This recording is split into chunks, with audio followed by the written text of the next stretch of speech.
दोस्तों, क्या आप लोगों ने कभी नोटिस किया है कि हम लोग ये तो सुनते रहते हैं कि फला इंसान ने इस्लाम कबूल कर लिया है, वो मुसलमान बन गया है, फला ईसाई बन गया है। ये भी सुनते रहते हैं कि इसने ये धर्म छोड़ दिया तो उस इंसान ने वो धर्म छोड़ दिया।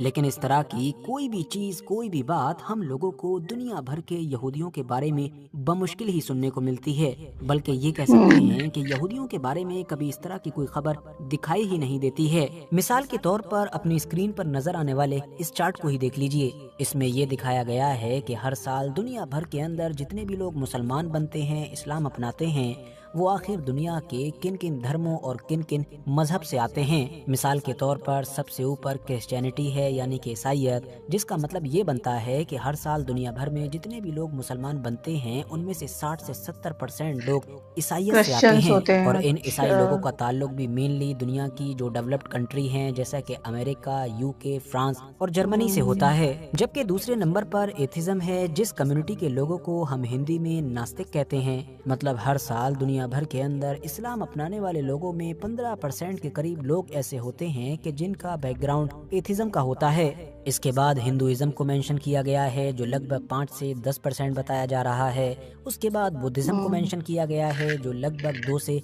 5% के करीब है। और सबसे नीचे मौजूद है जूडिज्म, मतलब कि यहूदियत, जो ईसा यहूदी 1% हो। से भी कम है। अब आप में से एक बहुत परसेंट सारे से भी लोग कम ये है, भी मतलब सोच ये सकते लोग है हैं ही कि जब कम, बहुत यहूदियों ज्यादा। की टोटल आबादी ही दुनिया में बहुत कम है, कम 1 है। करोड़ के करीब है, आज आपको ईसाई और इस्लाम को फॉलो करने वाले लोग दुनिया के लगभग हर द्वीप, हर देश और हर इलाके में नजर आएंगे। अब अलग अलग इलाकों से ताल्लुक होने की वजह से इन लोगों का मजहब भले ही सेम हो, लेकिन इनका जो कल्चर होता है, जो जबान होती है, या फिर जो इनकी नस्ल होती है, कलर होता है, इस तरह की तमाम चीजें एक दूसरे से काफी अलग होती हैं।